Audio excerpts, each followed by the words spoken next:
pada siang hari ini kami Indikator Politik Indonesia akan merilis temuan survei nasional terbaru bertajuk Evaluasi Publik atas kinerja 1 tahun pemerintahan Prabowo Gibran. Bersama saya Bawono Kumoro. Tidak terasa sudah 1 tahun pemerintahan Prabowo Gibran, usia yang pemerintahan Prabowo Gibran terhitung sejak dilantik pada 20 Oktober 2024 lalu. Berbagai program telah digulirkan oleh pemerintahan Prabowo Gibran, mulai dari makan bergizi gratis, Koperasi Merah Putih, Sekolah Rakyat, dan berbagai program lainnya. Bagaimana evaluasi publik terhadap pemerintahan Prabowo Gibran saat ini di usia 1 tahun? Sejauh mana pengetahuan dan evaluasi publik terhadap menteri-menteri di Kabinet Merah Putih? Juga bagaimana evaluasi publik terhadap program unggulan-unggulan dari pemerintah? Nah, dalam konteks itulah rilis survei Indikator Politik pada kali ini akan merekam jawaban atas pertanyaan-pertanyaan tersebut. Selain itu, survei ini juga akan menggali faktor-faktor yang berhubungan dengan terbentuknya evaluasi publik tersebut. Hasil survei diharapkan dapat memberikan gambaran tentang penilaian publik atas kinerja 1 tahun pemerintahan Prabowo Gibran dan menjadi salah satu rujukan dalam pengambilan keputusan. Nah, untuk membedah hasil survei terbaru kami, survei nasional terbaru kami, telah hadir bersama saya 2 orang narasumber yang sangat kompeten untuk membahas lebih lanjut temuan-temuan survei ini. Di sebelah kanan saya ada Profesor Burhanuddin Muhtadi, PhD. Beliau founder dan peneliti utama Indikator Politik Indonesia. Selamat siang Mas Burhan, apa kabar? Baik, Mas Bono. Terima kasih Mas Burhan. Di sebelah kiri saya ada Bapak Hendro Prasetyo, PhD, peneliti utama Indikator Politik Indonesia. Selamat siang Pak Hendro, apa kabar Pak? Siang Mas Wono, baik, sehat, baik, sehat. Terima kasih. Sebelum kita masuk ke bagian temuan-temuan inti dari survei kali ini, mungkin Pak Hendro, Mas Burhan, saya akan menjelaskan aspek metodologi dulu ya dari survei ini, gitu ya, dari survei yang kita akan rilis pada siang hari ini. Jadi survei ini kami lakukan dalam kurun waktu 20 sampai 27 Oktober 2025 ya. Populasi survei ini adalah seluruh warga negara Indonesia yang memiliki hak pilih dalam pemilu, yaitu mereka yang sudah berusia 17 tahun atau lebih atau sudah menikah ketika survei dilakukan. Penarikan sampel menggunakan metode multi-stage random sampling. Dalam survei ini jumlah sampel sebesar 1.220 orang responden. Dengan asumsi metode simple random sampling, ukuran sampel 1.220 responden tersebut memiliki toleransi kesalahan atau margin of error di angka plus minus 2,9% pada tingkat kepercayaan 95%. Sampel berasal dari seluruh provinsi di Indonesia yang terdistribusi secara proporsional. Kemudian responden terpilih diwawancarai lewat tatap muka oleh pewawancara yang telah dilatih terlebih dahulu. Adapun quality control terhadap hasil wawancara dilakukan secara random sebesar 20% dari total sampel oleh supervisor dengan kembali mendatangi responden terpilih, atau proses ini disebut sebagai spot check ya. Nah, dalam quality control ini tidak ditemukan kesalahan berarti. Nah, ini kemudian flowchart penarikan sampelnya. Primary sampling unit dari sampel ini terletak di desa atau kelurahan. Nah, ini bisa kita lihat flowchart penarikan sampelnya dari desa atau kelurahan di setiap strata dipilih secara random dengan jumlah proporsional. Nah, di setiap PSU tersebut dipilih sebanyak 5 RT sebagai satuan terkecil di atas KK dengan cara random. Lalu di masing-masing RT atau lingkungan terpilih tersebut dipilih secara random 2 KK. Nah, di setiap KK terpilih, kemudian dipilih secara random 1 orang yang memiliki hak pilih, laki-laki atau perempuan. Kemudian validasi sampel dari survei ini. Nah, untuk menunjukkan bahwa sampel yang kita ambil sesuai dengan populasi dari survei tersebut. Nah, di sini bisa kita lihat baik dari segi kategori gender, misalnya sampel dan populasi mirip gitu ya, juga dari desa kota, berdasarkan sampel yang kita ambil juga mirip dengan populasi berdasarkan data BPS. Usia juga mulai dari usia yang 20 tahun ke bawah hingga yang 60 tahun ke atas gitu ya. Pendidikan, tamatan SD, kemudian LTP, SLTA hingga tamatan perguruan tinggi atau kuliah. Agama juga, kemudian etnis. Selanjutnya, nah ini sebaran sampel provinsi gitu ya. Tentu karena ini proporsional, maka provinsi dengan kepadatan populasi paling besar yaitu Jawa Barat akan memperoleh distribusi sampel paling besar. Diikuti kemudian oleh Jawa Timur, Jawa Tengah hingga kemudian ke provinsi dengan populasi terkecil. Nah, kita masuk ke bagian kondisi-kondisi umum nasional ya. Sebelum nanti akan dibahas lebih jauh oleh Prof. Burhan gitu ya. Di bagian-bagian selanjutnya saya akan memaparkan sedikit soal bagaimana kondisi-kondisi umum nasional berdasarkan evaluasi publik yang terekam melalui survei nasional indikator politik Indonesia pada kali ini. Pertama, kondisi ekonomi. Kalau kita lihat temuan dari survei kali ini, sebagian besar responden menilai sedang kondisi ekonomi pada pada 1 tahun pemerintahan Prabowo Gibran ya. Ada 42,4% responden yang memberikan nilai sedang. Sementara yang menilai baik atau sangat baik ada di angka 31,1% dan yang menilai buruk atau sangat buruk di angka 26,2%. Meskipun di sini kalau kita lihat yang menilai kondisinya ekonomi secara positif lebih tinggi 31,1%, tapi selisihnya tidak terlalu berbeda jauh Mas Burhan, Pak Hendro ya, dengan yang memberikan evaluasi negatif terhadap kondisi ekonomi hari ini.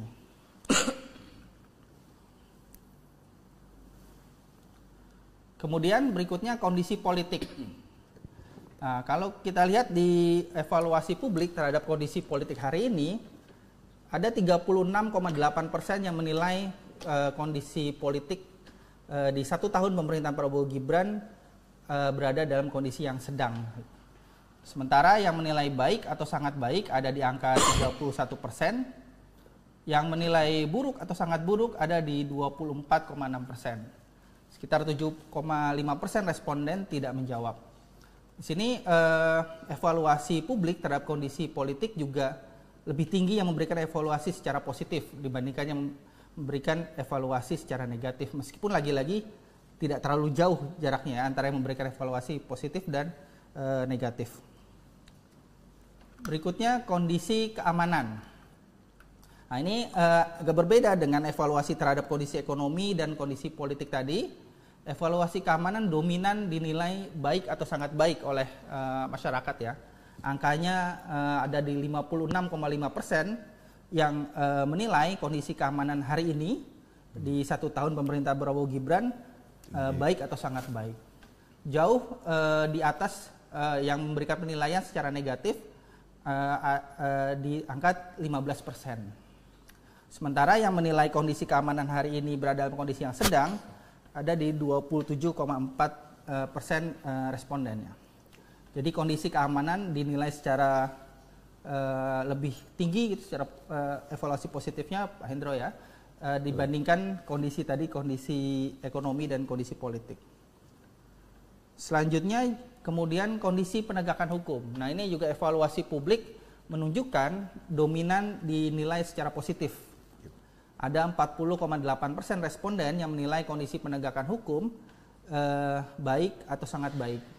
Sementara yang menilai buruk atau sangat buruk ada di angka 26,4%. Yang menilai sedang ada di 29,3% responden. Nah ini lagi-lagi agak serupa dengan kondisi tadi keamanan, evaluasinya juga jauh lebih positif, tinggi angkanya di 40,8%. Lalu kita beralih ke evaluasi publik terhadap kondisi pemberantasan korupsi di 1 tahun pemerintahan Prabowo Gibran. Angkanya juga tinggi, evaluasi positif publik ada di angka 42,7%. yang menilai baik atau sangat baik. Sementara yang menilai buruk atau sangat buruk ada di angka 30%. Ada 22,5% responden lain yang menilai kondisi pemberantasan korupsi hari ini berada dalam kondisi yang sedang. Nah, ini juga evaluasi positifnya jauh lebih tinggi meninggalkan mereka yang menilai kondisi pemberantasan korupsi buruk atau sangat buruk. Lalu kondisi ekonomi rumah tangga dibandingkan tahun lalu gitu ya. Kita juga menanyakan kepada publik sebagai evaluasi kepada mereka kondisi ekonomi rumah tangga mereka sendiri. Ada 38,3% yang responden yang menilai kondisi rumah tangga ekonomi mereka hari ini itu lebih baik atau jauh lebih baik. Sementara yang menilai kondisi ekonomi rumah tangga mereka hari ini dibandingkan 1 tahun lalu lebih buruk atau jauh lebih buruk ada di 25,2%. Sementara yang ada 36,5% yang pada siang hari ini kami Indikator Politik Indonesia akan merilis temuan survei nasional terbaru bertajuk evaluasi publik atas kinerja 1 tahun pemerintahan Prabowo Gibran. Bersama saya Bawono Kumoro. Tidak terasa sudah 1 tahun pemerintahan Prabowo Gibran, usia yang pemerintahan Prabowo Gibran terhitung sejak dilantik pada 20 Oktober 2024 lalu. Berbagai program telah digulirkan oleh pemerintahan Prabowo Gibran, mulai dari makan bergizi gratis, Koperasi Merah Putih, Sekolah Rakyat, dan berbagai program lainnya.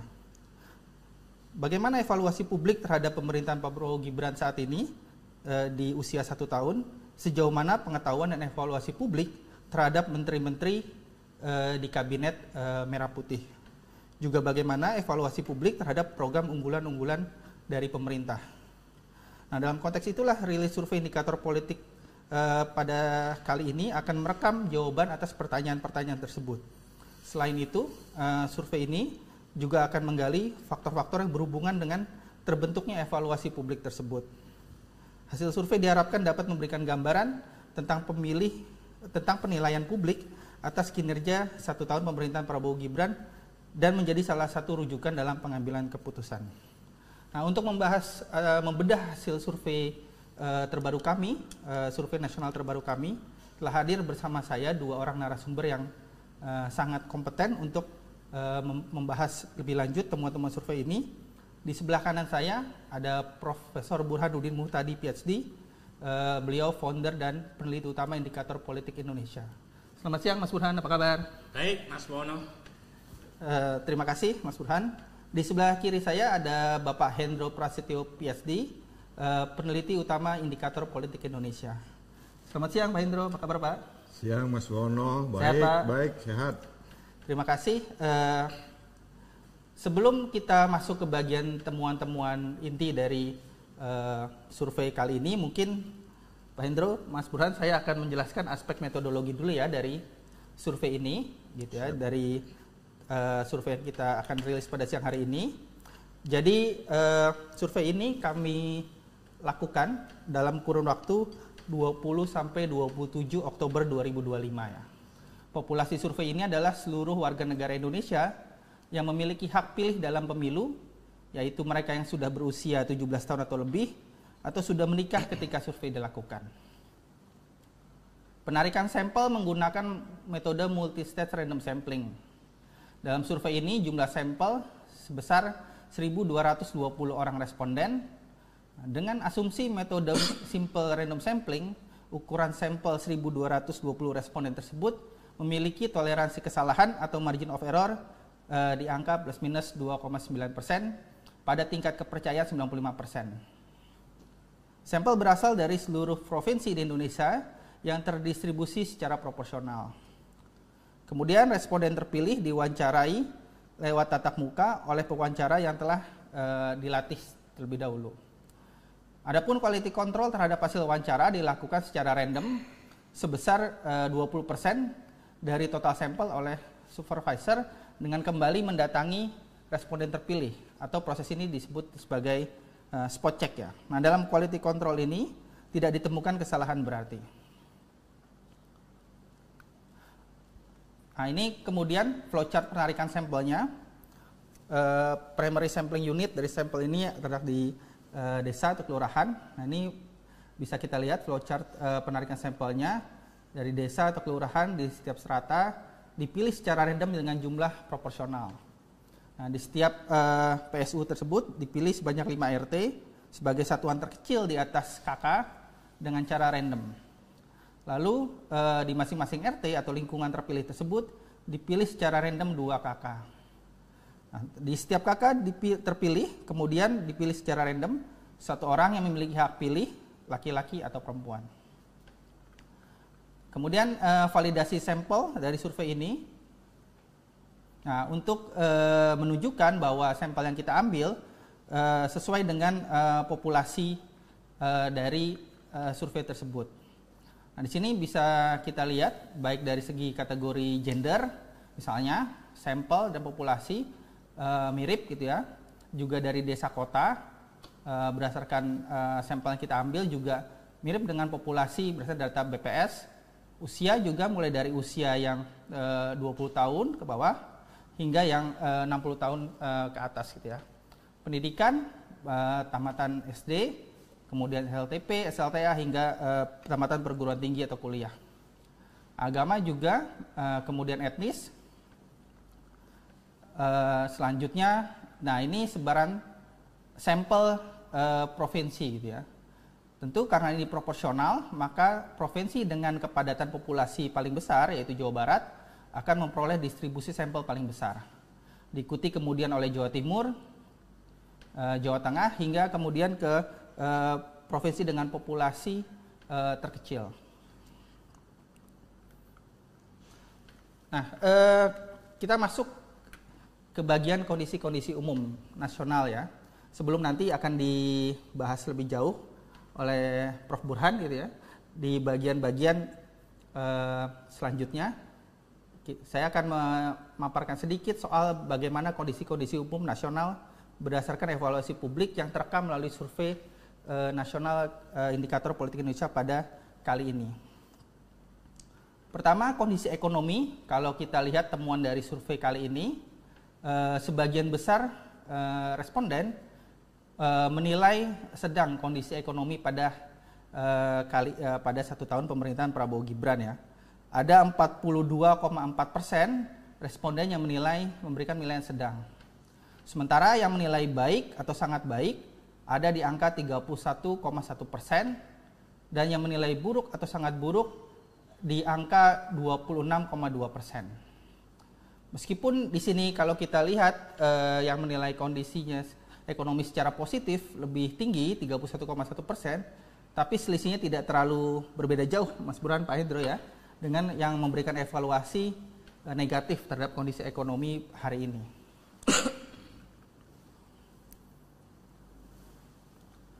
Kemudian berikutnya kondisi politik. Nah, kalau kita lihat di evaluasi publik terhadap kondisi politik hari ini, ada 36,8% yang menilai kondisi politik di 1 tahun pemerintahan Prabowo Gibran berada dalam kondisi yang sedang. Sementara yang menilai baik atau sangat baik ada di angka 31%, yang menilai buruk atau sangat buruk ada di 24,6%. Sekitar 7,5% responden tidak menjawab. Di sini evaluasi publik terhadap kondisi politik juga lebih tinggi yang memberikan evaluasi secara positif dibandingkan yang memberikan evaluasi secara negatif. Meskipun lagi-lagi tidak terlalu jauh jaraknya antara yang memberikan evaluasi positif dan negatif. Berikutnya kondisi keamanan. Nah, ini agak berbeda dengan evaluasi terhadap kondisi ekonomi dan kondisi politik tadi. Evaluasi keamanan dominan dinilai baik atau sangat baik oleh masyarakat ya. Angkanya ada di 56,5% yang menilai kondisi keamanan hari ini di 1 tahun pemerintah Prabowo Gibran baik atau sangat baik. Jauh di atas yang memberikan penilaian secara negatif di angka 15%. Sementara yang menilai kondisi keamanan hari ini berada dalam kondisi yang sedang ada di 27,4 respondennya. Jadi kondisi keamanan dinilai secara lebih tinggi gitu secara evaluasi positifnya Pak Hendro ya, dibandingkan kondisi ekonomi dan kondisi politik. Selanjutnya kemudian kondisi penegakan hukum. Nah, ini juga evaluasi publik menunjukkan dominan dinilai secara positif. Ada 40,8% responden yang menilai kondisi penegakan hukum baik atau sangat baik. Sementara yang menilai buruk atau sangat buruk ada di angka 26,4%.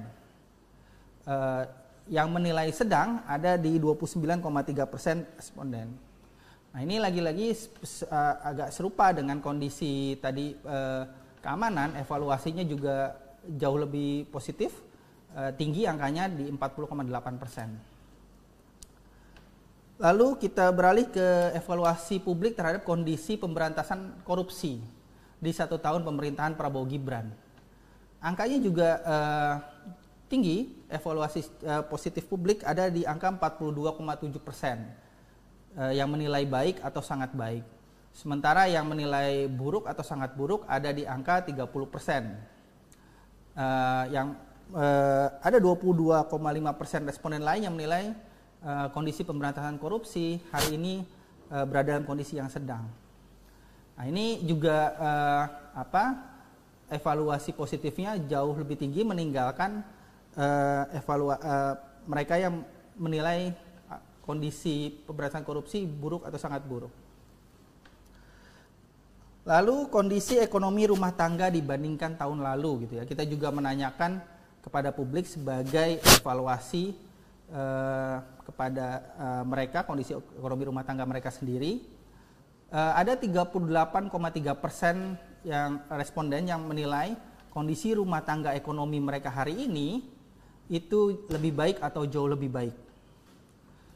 Sementara yang menilai kondisi ekonomi rumah tangga mereka hari ini dibandingkan 1 tahun lalu lebih buruk atau jauh lebih buruk ada di 25,2%. Sementara yang ada 36,5% yang menilai bahwa kondisi ekonomi rumah tangga mereka hari ini cenderung tidak ada perubahan atau stagnan. Ya, nah ini evaluasinya juga positif, yang menilai lebih baik kondisi ekonomi rumah tangga mereka. Tapi cukup tinggi juga 36,5% yang merasa tidak ada perubahan ya dalam kondisi ekonomi rumah tangga mereka dibandingkan 1 tahun lalu. Ya, paling tinggi. Ya. Lalu selanjutnya, nah ini kita tanyakan juga ya Mas Burhan, Pak Hendro, dalam survei kali ini seperti biasa masalah-masalah mendesak yang dinilai publik harus diselesaikan oleh kepemimpinan nasional 5 tahun ke depan. Nah, di sini cukup mengejutkan, ada di posisi pertama itu 25,5% responden menilai pemberantasan korupsi sebagai masalah yang mendesak untuk diselesaikan. Biasanya selama ini dominan masalah-masalah ekonomi ya, Prof. Burhan, Pak Hendro ya, seperti harga kebutuhan pokok, pekerjaan, kemiskinan dan sebagainya. Tapi memang masalah-masalah ekonomi kalau kita lihat juga masih bertengger di 5 besar gitu ya. Ada mengendalikan harga-harga kebutuhan pokok juga dikeluhkan oleh 22,3% responden. Soal pengangguran atau ketersediaan lapangan pekerjaan gitu juga ada dikeluhkan juga oleh 15,6%. Lalu juga soal kemiskinan 13,4%. Sementara masalah-masalah lain seperti sektor pertanian, infrastruktur gitu ya, pemerataan pendapatan, kualitas pendidikan, angkanya jauh di bawah 5%-nya. Jadi 4 masalah yang dinilai sangat urgent untuk diselesaikan oleh kepemimpinan nasional 5 tahun depan menurut mayoritas publik adalah pemberantasan korupsi, mengendalikan harga-harga kebutuhan pokok, menyediakan lapangan pekerjaan atau mengatasi pengangguran, dan juga soal mengurangi kemiskinan. Nah, selanjutnya bagian kepuasan atas kinerja Presiden saya akan serahkan kepada Prof. Burhanuddin Muhtadi. Silakan. Ya. Makasih Mas Bawono, Mas Hendro, dan para pemirsa Indikator TV yang saya hormati. Saya akan melanjutkan bagian berikutnya terkait dengan approval rating Presiden Prabowo. Jadi sebelum temuan utama berkaitan dengan kondisi ini, saya ingin sampaikan survei dilakukan persis tahun setelah beliau mengambil sumpah sebagai presiden. Jadi Pak Prabowo sebagai presiden ke-8 diambil sumpahnya tanggal 20 Oktober 2024. Jadi persis setahun kemudian, tanggal 20 hingga tanggal 27, survei ini dilakukan. Dan seperti yang nanti akan disampaikan oleh Mas Hendro, ada banyak sekali evaluasi publik yang kita uji berkaitan dengan kinerja Presiden Prabowo, dan tentu saja approval ini seperti iman, kadang naik, kadang turun. Nah, kita potret persis pada waktu Oktober, minggu terakhir 2025. Nah, ini angkanya. Jadi kalau kita tanyakan dengan 4 skala seperti biasa, supaya kita punya perbandingan, itu yang mengatakan sangat puas atau cukup puas di setahun pemerintahan Pak Prabowo itu 77,7%. Jadi cukup tinggi. Ya. Nanti di bagian variabel penjelasnya Mas Hendro yang akan mengungkapnya lebih tegas, tetapi memang kita temukan banyak sekali penjelasan berkaitan dengan pemulihan evaluasi publik atas program Pak Prabowo.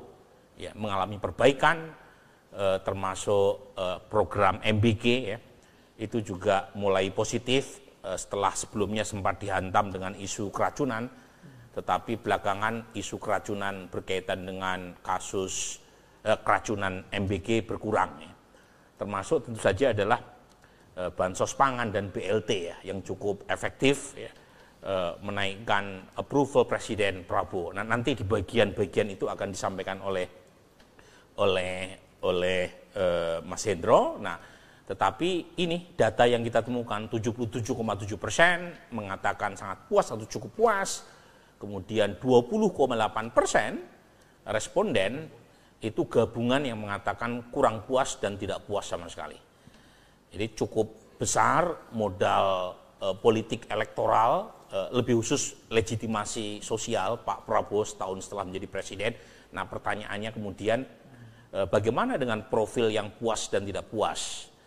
Nah, Bapak sekalian bisa lihat berdasarkan cross tabulasi sederhana yang kami tampilkan di layar, terlihat pemilih laki-laki cenderung lebih puas, ya, ketimbang perempuan. Bedanya cukup tajam, ya. 81% pemilih laki-laki itu mengatakan sangat puas atau cukup puas terhadap Pak Prabowo, sementara di kalangan pemilih perempuan meskipun mayoritas puas tetapi hanya 73,9%. Artinya ada gap yang cukup besar antara segmen pemilih laki-laki dengan perempuan di kalangan mereka yang puas. Dan dengan serta-merta di kalangan yang tidak puas itu pemilih perempuan lebih banyak ketimbang pemilih laki-laki. Nah, kemudian kalau berdasarkan generasi, ya, kita membagi generasi dalam berbagai kelompok. Generasi yang pertama adalah Gen Z, yaitu kelompok responden yang lahir terutama di masa awal reformasi, ya, di ujung masa pemerintahan Pak Prabowo, yaitu generasi yang sepenuhnya menikmati masa demokrasi. Ya.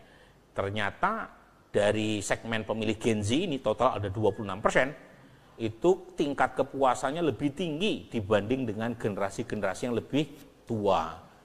Jadi meskipun secara umum semua kelompok generasi itu puas terhadap kinerja Pak Prabowo, termasuk milenial, mereka yang lahir tahun 81 sampai 96, kemudian Gen X, ya, Gen X ini saya nih, ya, lahir antara 1965 sampai 1980.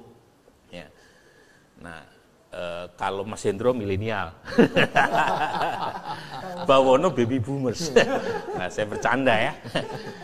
Nah, baby boomers itu mereka yang ini baby boomers plus, ya, artinya bukan hanya baby boomers tapi juga kelompok interwar itu lahir 1918 sampai 1964. Jadi polanya seperti itu. Jadi ada pola yang cukup terlihat semakin tua tingkat kepuasan terhadap kinerja presiden agak turun ya. Meskipun overall kelompok baby boomer sekalipun tingkat kepuasannya mencapai 74,5%. Nah, bagaimana dengan berdasarkan agama? Meskipun di kelompok Islam tingkat kepuasannya sedikit lebih tinggi, tetapi di kelompok non-Muslim ya itu overall juga masih puas. Nah, pertanyaannya di kelompok Muslim seperti apa yang paling banyak menyumbang tingkat kepuasan terhadap Presiden Prabowo, yaitu kelompok pemilih Muslim yang terafiliasi dengan Nahdlatul Ulama, gitu kan. Sementara mereka yang bukan bagian dari ormas Islam NU maupun Muhammadiyah tingkat kepuasannya di bawah 70%. Nah, kalau berdasarkan etnik terlihat di sana ya, etnik yang paling menyumbang kepuasan terhadap Presiden Prabowo itu etnik Madura, kemudian disusul Sunda, Bugis ya, dan Betawi ya. Sementara etnik Batak meskipun di atas 50%, tapi tingkat kepuasan di kalangan pemilih Batak itu paling rendah bersama etnik Minang ya. Dua etnik yang paling rendah. Bahkan pemilih Minang tingkat kepuasannya di bawah 50%. Ya, jadi terlihat variasi antar etnik berkaitan dengan tingkat kepuasan terhadap kinerja Prabowo Subianto. Berdasarkan tingkat pendidikan itu tidak ada pola, meskipun kelompok yang berpendidikan tinggi tingkat kepuasannya relatif lebih rendah, tetapi tidak terlalu berbeda dengan tingkat kepuasan mereka yang berpendidikan SD atau bahkan tidak sekolah. Yang paling tinggi adalah segmen pemilih yang berpendidikan SLTA yang mencapai 83,8%. Kemudian berdasarkan profesi atau pekerjaan paling besar menyumbang kepuasan terhadap Presiden Prabowo adalah profesi petani, peternak, dan nelayan. Jadi kelompok menengah bawah, karena umumnya petani kita bekerja sebagai buruh tani, artinya bukan pemilik lahan ya. Segmen itu yang paling banyak menyumbang kepuasan. Kemudian disusul oleh pegawai, terutama PNS swasta maupun profesional ya, itu sekitar 82% ya. Sementara kelompok lain umumnya juga di atas 70%. Kemudian berdasarkan pendapatan itu juga tidak ada pola yang bisa kita tarik ya, baik yang berpendapatan 4 juta ke atas maupun yang berpendapatan 4 juta ke bawah tingkat kepuasannya kurang lebih mirip ya. Demikian juga dengan desa kota, sementara berdasarkan wilayah overall kita temukan tingkat kepuasan terutama di DKI itu paling rendah bersama Maluku dan Papua ya. Ini dua wilayah yang tingkat kepuasannya relatif lebih rendah meskipun masih di atas 50%, tetapi dibanding dengan wilayah-wilayah lain, terutama Banten, kemudian Jatim dan Bali Nusa Tenggara, Timur maupun Barat, tingkat kepuasan Pak Prabowo jauh lebih tinggi. Terutama lagi di Kalimantan dan Sulawesi, yang tingkat kepuasannya bahkan di atas 90%. Nah, pertanyaan yang menarik kemudian untuk kita gali adalah apa yang membuat Pak Prabowo mendapatkan kredit atau apresiasi positif dari responden. Nah, berdasarkan survei nasional kita tanggal 20 sampai 27, variabel yang paling banyak membuat masyarakat puas itu adalah memberantas korupsi. Jadi ini pertanyaan hanya kita tanyakan kepada 77,7% responden yang mengatakan puas. Apa yang membuat mereka puas? Jadi pertanyaannya dalam bentuk top of mind, dalam pengertian kita tidak memberikan pilihan jawaban apapun. 19,5% dari total masyarakat yang puas itu menyebut variabel Pak Prabowo dianggap berhasil memberantas korupsi. Lagi-lagi ini persepsi. Jadi kelompok aktivis anti korupsi mungkin bisa berbeda pendapat, tetapi persepsi publik yang dipegang luas adalah Pak Prabowo dianggap sukses melakukan pemberantasan korupsi dalam 1 tahun terakhir. Dan itu ketemu dengan masalah mendesak yang harus diatasi oleh pemimpin 5 tahun ke depan. Yang paling utama itu adalah pemberantasan korupsi, sesuatu yang sebelumnya relatif kalah dibanding dengan isu-isu ekonomi. Nah ini artinya ya, Pak Prabowo dianggap sukses ya, mungkin berkaitan dengan 1 tahun terakhir banyak sekali gebrakan terutama yang dilakukan oleh aparat penegak hukum, ya, terutama lagi kejaksaan, mungkin juga KPK dan polisi, tetapi lagi-lagi terutama kejaksaan dan polisi kan berada di bawah presiden, ya. Sementara KPK kan institusi yang secara umum lebih independen, ya. Tetapi memang ada banyak gebrakan yang dilakukan oleh kejaksaan, dan karena kejaksaan itu dianggap tanda kutip di bawah presiden sebagai kepala negara, maka asosiasi itu diambil positif, ya, oleh Presiden Prabowo, ya. Jadi itu lagi-lagi mungkin ada banyak masukan atau kritik, ya, bahwa pemberantasan korupsi belum maksimal, tetapi so far bisa meyakinkan 20% dari kelompok mereka yang puas bahwa Pak Prabowo cukup sukses dalam konteks ini. Nah, yang menarik, Mas Hendro, coba lihat tuh. Dari alasan-alasan yang puas, itu yang menyebut kinerja ekonomi belum muncul. Gitu. Nah, ini ya, jadi artinya ada masukan buat pemerintahan Pak Prabowo, kepuasan itu belum disumbang dari faktor ekonomi. Ini mungkin bisa menjelaskan mengapa ketika ditanya mengapa mereka puas sama Pak Prabowo, itu alasan-alasan yang disebut tidak ada yang menyebut Pak Prabowo sukses menaikkan kondisi ekonomi, ya. Ini misalnya yang kedua, kinerjanya bagus, sudah ada bukti nyata kerjanya.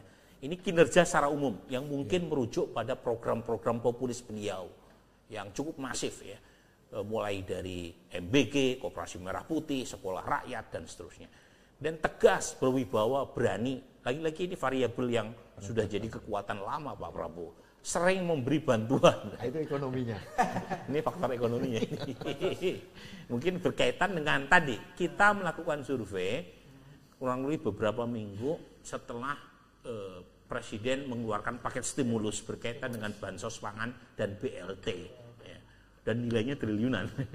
Jadi itu bagian dari stimulus ekonomi supaya daya beli masyarakat mengalami perbaikan. Nah, mungkin itu yang menyumbang. Tetapi untuk peningkatan fundamental ekonomi, saya kira masih banyak PR yang harus dilakukan oleh pemerintahan Pak Prabowo, ya. Terutama Menteri Keuangan yang baru, ya. Karena banyak janjinya itu yang beliau keluarkan, ya.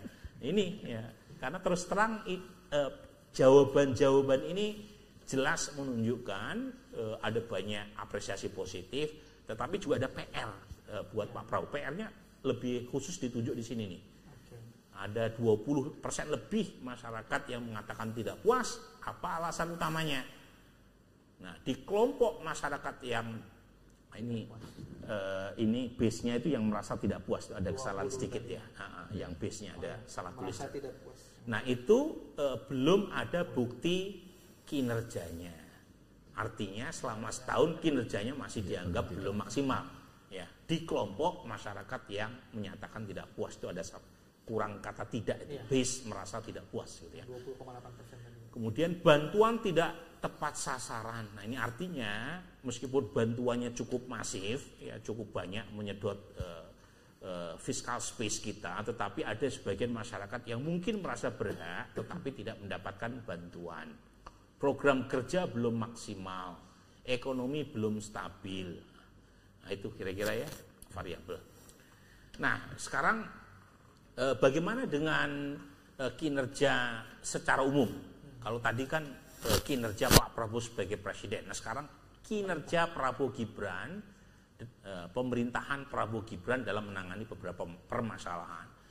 Nah, apa yang tadi saya sampaikan terkonfirmasi di sini. Jadi ketika ditanya secara spesifik, ya, top 3 itu berkaitan dengan isu utama memang. Yang pertama adalah sembako. Nah, pada titik ini ketersediaan barang kebutuhan pokok relatif terjaga. Kemudian dari sisi simbolik persatuan bangsa juga relatif terjaga, ya. Kemudian menjamin kebebasan berekspresi, ya, lagi-lagi ini menurut masyarakat secara umum, ya. Teman-teman NGO mungkin punya pendapat lain, silahkan. Tetapi buat masyarakat secara umum, dengan segala kelemahan maupun kelebihannya masih ada suasana bebas menyampaikan ekspresi, itu top 3 yang dianggap terbaik. Selain masalah infrastruktur, kemudian soal-soal yang lain. Nah, bottom 3 ini menarik nih. Bottom 3 ini bahkan beberapa poin di bawah 50% apresiasinya ya. Yang pertama adalah mengurangi jumlah orang miskin. Total yang mengatakan sangat baik atau baik itu 48%. Artinya kredit atau rapot biru pada soal ini belum mencapai 50%. 50% batas minimum ya. Menyediakan lapangan kerja itu juga baru 45%. 3% mengatakan sangat baik 42%. Artinya apresiasi positif tidak mencapai 50%. Bahkan yang mengatakan rating pemerintahan Prabowo Gibran buruk itu lebih dari 50%. 46 plus 5% mengatakan kinerja pemerintah buruk dalam soal penyediaan lapangan pekerjaan. Dan ini sekali lagi terkonfirmasi kalau kita menyaksikan beberapa foto di media atau video di media, termasuk juga konten di medsos yang menunjukkan banyaknya masyarakat yang mengantri mencari pekerjaan di Cianjur, di Karawang, di Bekasi. Jadi ini PR ya, karena terus terang memang terjadi penurunan sektor formal, kemudian masyarakat dengan segala kreativitas dan ijtihadnya mencari pekerjaan sendiri dengan jalur informal. Nah ini PR ya, terutama buat kementerian-kementerian terkait, karena evaluasi publik terutama pada masalah ini itu dianggap masih merah ya. Terutama lagi, dan ini masih berkaitan dengan poin lapangan pekerjaan, adalah jumlah pengangguran. Jadi kalau kita lihat data BPS resmi, jumlah pengangguran memang turun, ya, tetapi data BPS memasukkan pekerjaan yang bersifat informal. Ya.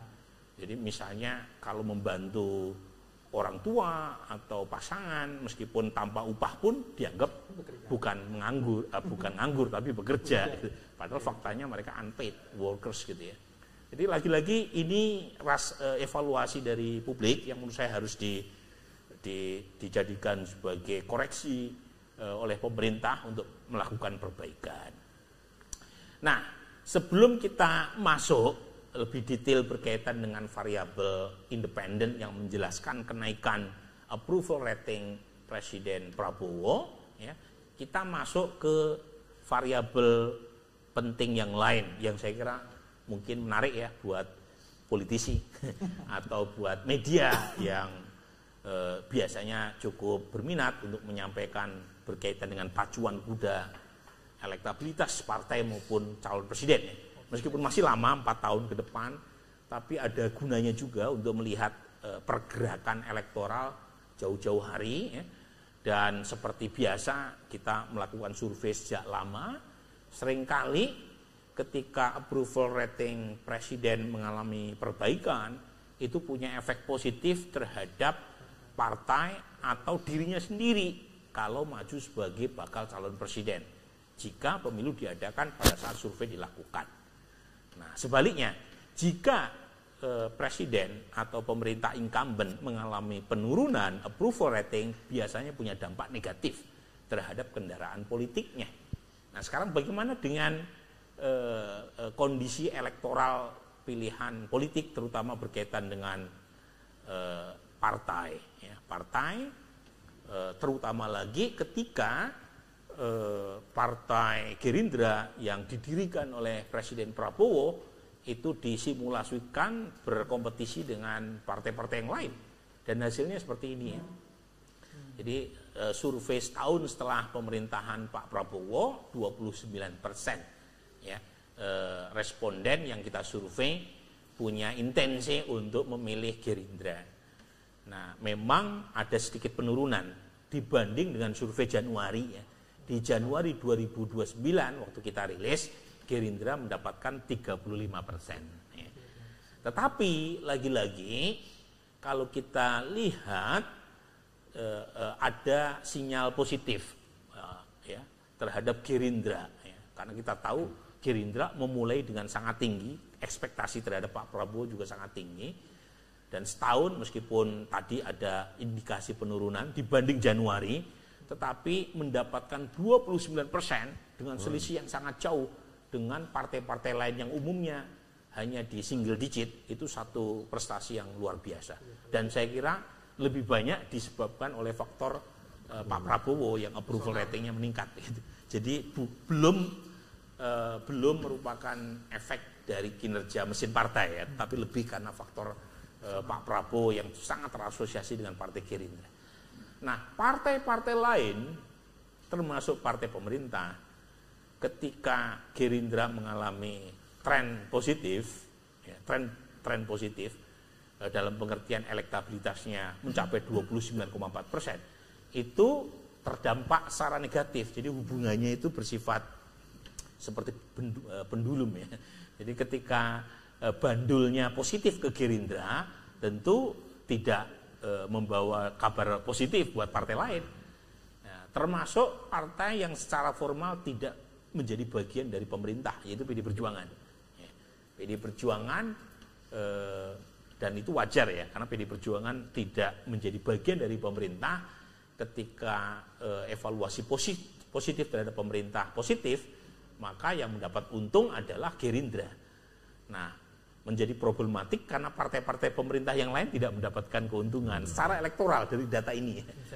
Ya, jadi insentif elektoralnya sejauh ini hanya dinikmati oleh Partai Gerindra, ya, Partai Golkar, Partai Demokrat, PKB, Nasdem, PKS, PAN, PSI secara umum elektabilitasnya tertekan ya, ketika Gerindra mengalami kenaikan cukup tajam. Ya.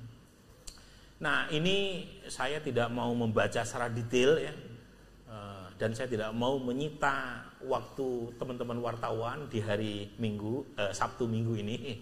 Jadi baca aja sendiri gitu kan. Jadi ini datanya udah sangat kaya dengan penjelasan detail gitu ya.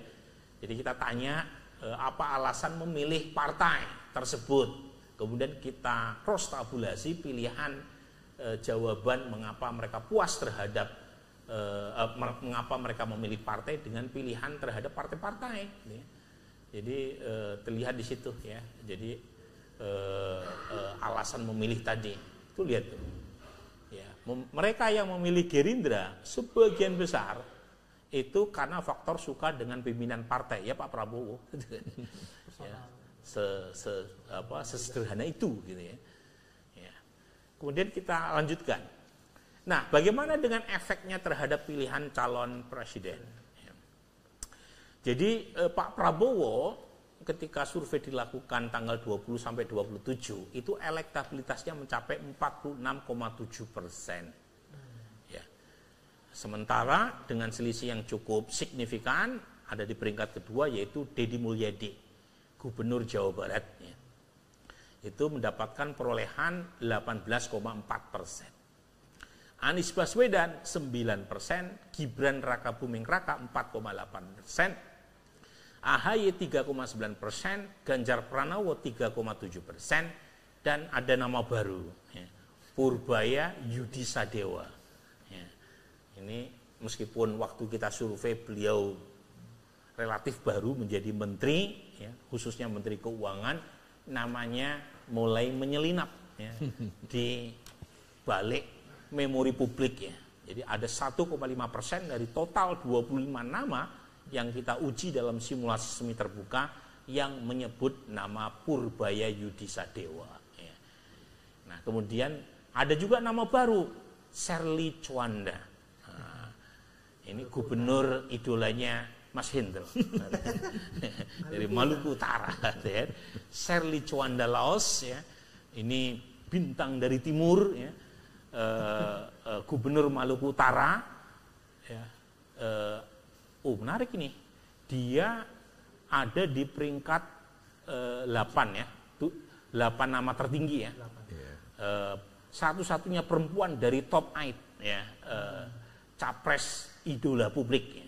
Jadi 1,1%, di bawahnya Gubernur Jawa Timur 0,5% ya. Nama-nama yang lain kita uji, ada Gubernur Jakarta, ada ketua-ketua partai, kita masukkan semua, ada 25 nama. Mengapa kita masukkan ketua-ketua umum partai plus tokoh-tokoh potensial termasuk kepala daerah? Jangan lupa putusan MK itu menghapus presidensial threshold. Ya.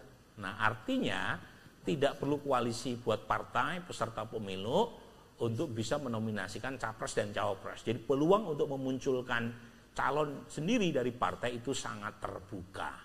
Maka namanya kita kasih lebih banyak.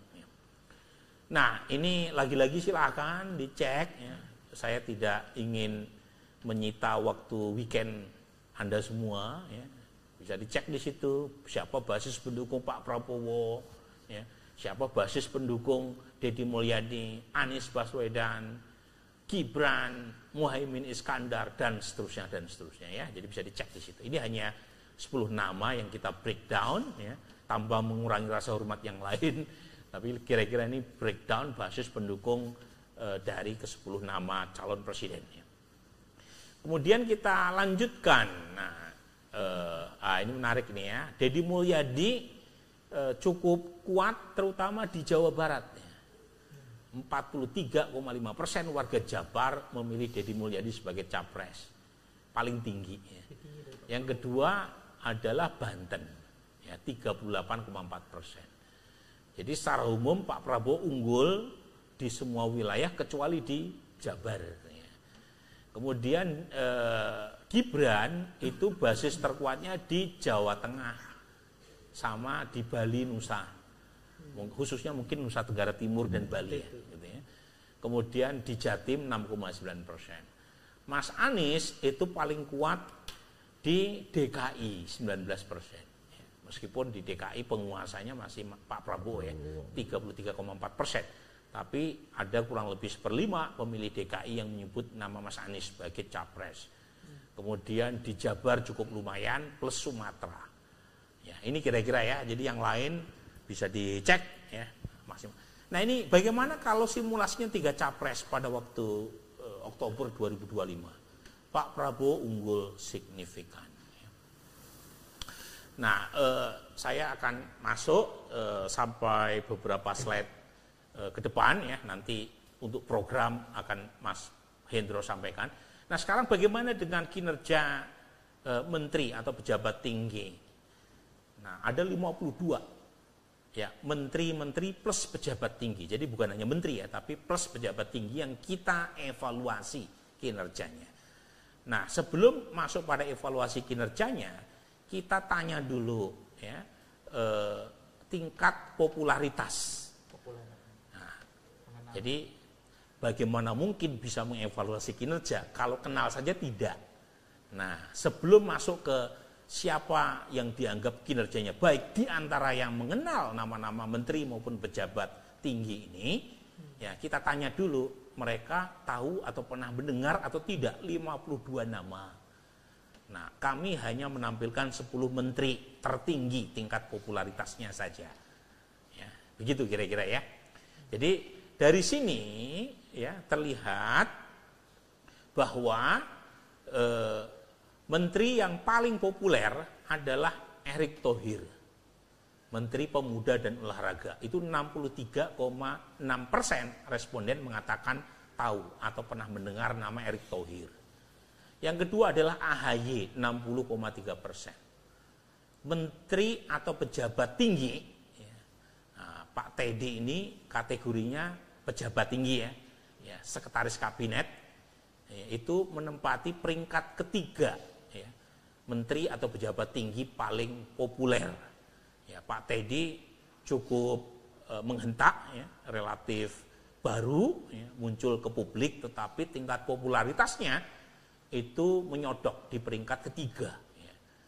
Ya, mungkin salah satunya karena berkah Pak Prabowo, ya, karena mendampingi Pak Prabowo di sana sini, ya, termasuk ke luar negeri. Nah, kemudian yang keempat, nah ini mantan cawapres, ya, Abdul Muhaimin Iskandar, itu 44,6% tingkat popularitasnya. Ya. Nomor 5 ini pejabat tinggi, Pak Kapolri 43% popularitasnya. Nah, kemudian ini ada nama baru, jarang sekali nama baru yang muncul dengan popularitas tinggi, Purbaya 42,1%. Ya, saya sampaikan kepada Bapak sekalian, ini tidak seperti zaman kita, Mas Hendro. Zaman saya setidaknya, zaman SD itu kenal nama-nama menteri ya. Karena muncul dalam soal ujian. Gitu ya. Menteri ini, menteri.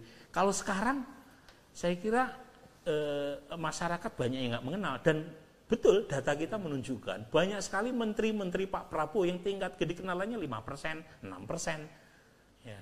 Banyak juga soalnya. Banyak. Mungkin karena jumlahnya banyak. Jadi susah menghafalkan. Susah menghafalkan. Nah kalau dulu kan nama-nama menterinya ada di ruang-ruang kelas. Bikin poster.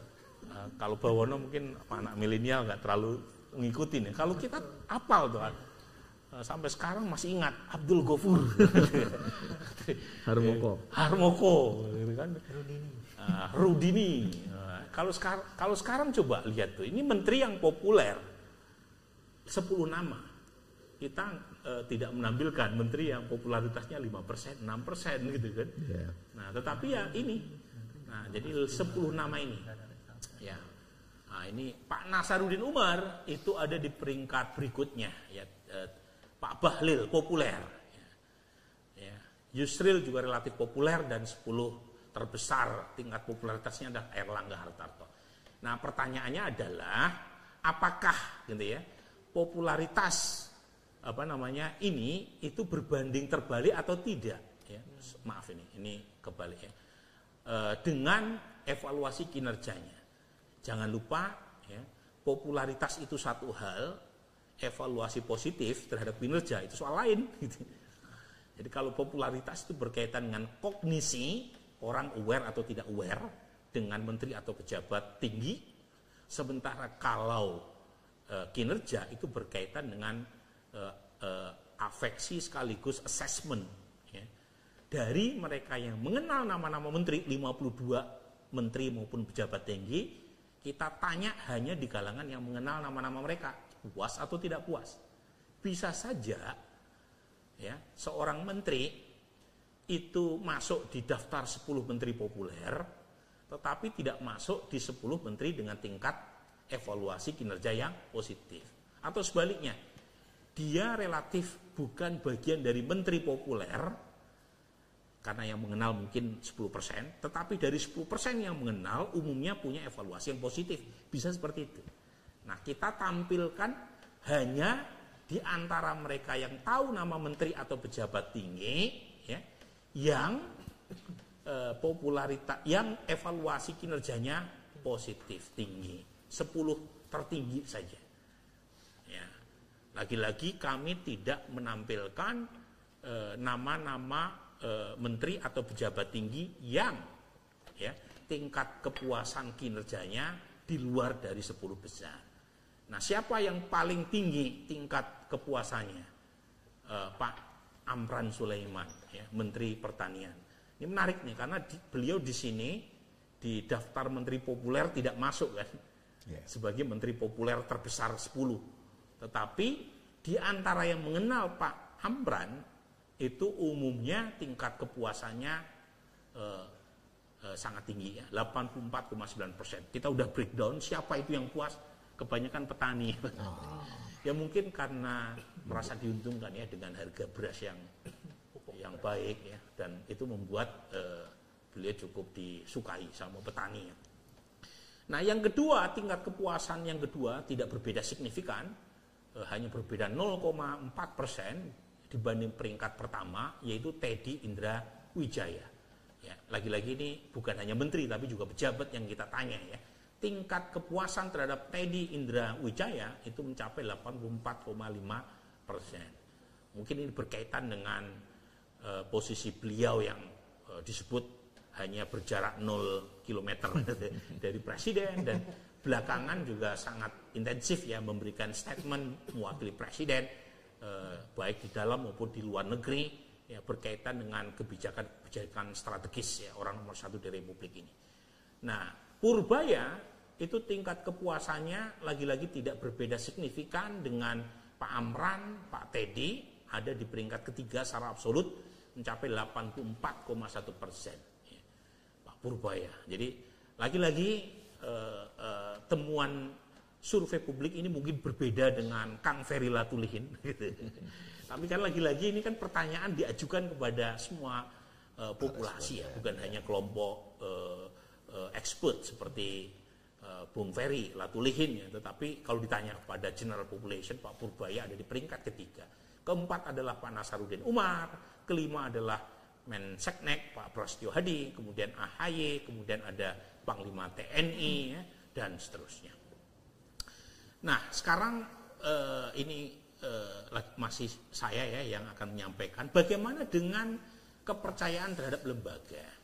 Jadi Bapak sekalian, kita punya pertanyaan rutin berkaitan dengan public trust terhadap lembaga-lembaga negara, dan data yang kita temukan di survei Oktober menunjukkan bahwa TNI masih sebagai the most trusted institution ya. Jadi total ada 25% yang mengatakan sangat percaya, 69% mengatakan cukup percaya terhadap institusi TNI, kemudian disusul oleh tingkat kepercayaan publik terhadap presiden. Presiden sebagai lembaga negara ya, sebagai institusi itu mencapai 24 plus 69%, jadi total ada 93% ya masyarakat yang percaya terhadap presiden. Lagi-lagi percaya di sini beda dengan approval rating, orang bisa percaya terhadap institusinya meskipun punya pendapat yang kurang positif terhadap kinerjanya, tetapi setidaknya trust terhadap institusi presiden sangat tinggi ya, di atas 90%. Kemudian di peringkat ketiga itu Kejaksaan Agung ya. Kejaksaan Agung itu menjadi lembaga negara dengan peringkat ketiga tertinggi ya, dibanding semua lembaga yang kita tanya ya, total ada 76% warga yang mengatakan sangat percaya dan cukup percaya.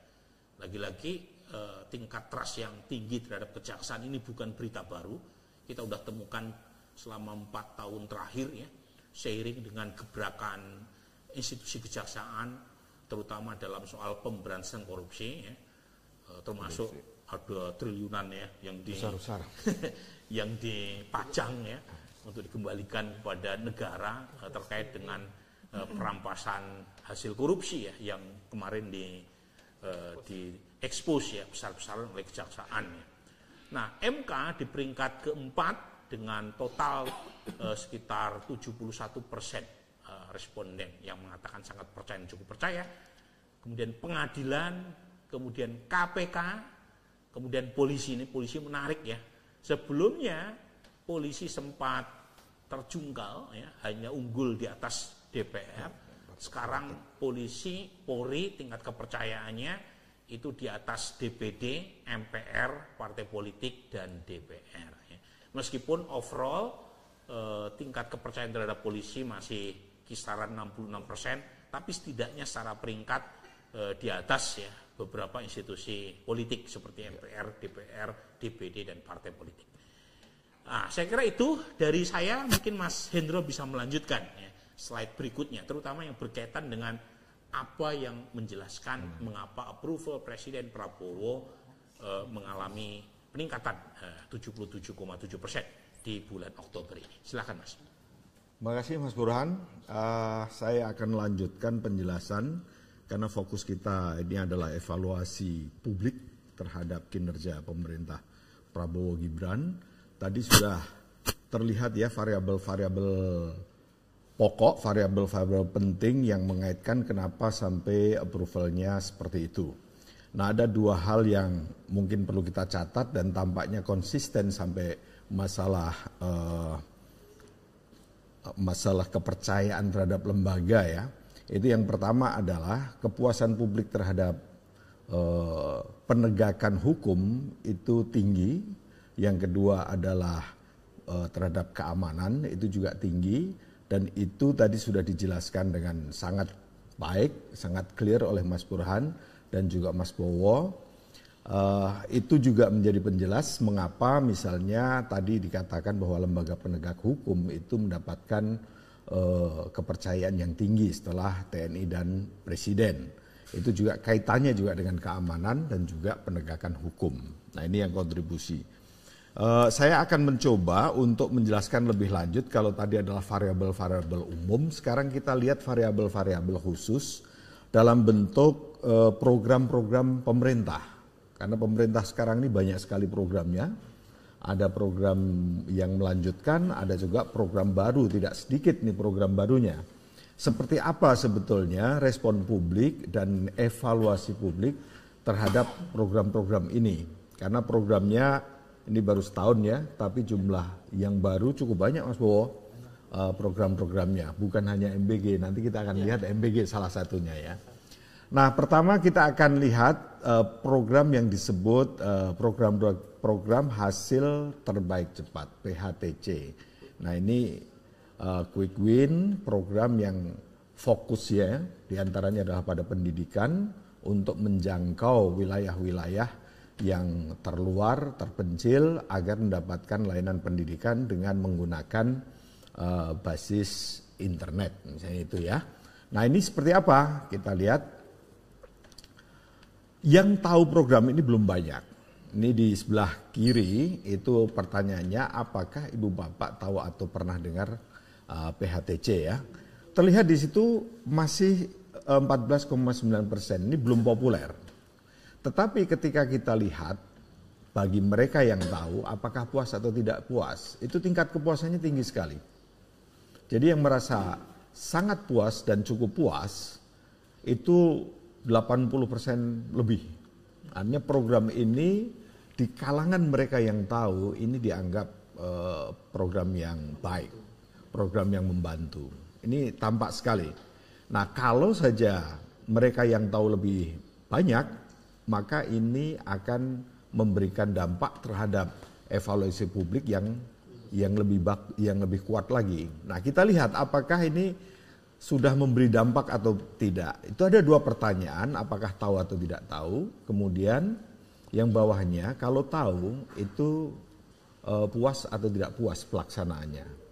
Nah, di situ ada perbandingan antara mereka yang tahu dan tidak tahu. Baru tahu aja itu approval ratingnya, katakan, itu lebih tinggi dibandingkan yang tidak tahu. Apalagi mereka yang tahu dan puas, itu tinggi sekali. Mereka yang tahu dan tidak puas itu hanya 58% yang merasa sangat puas atau cukup puas dengan kinerja Pak Prabowo.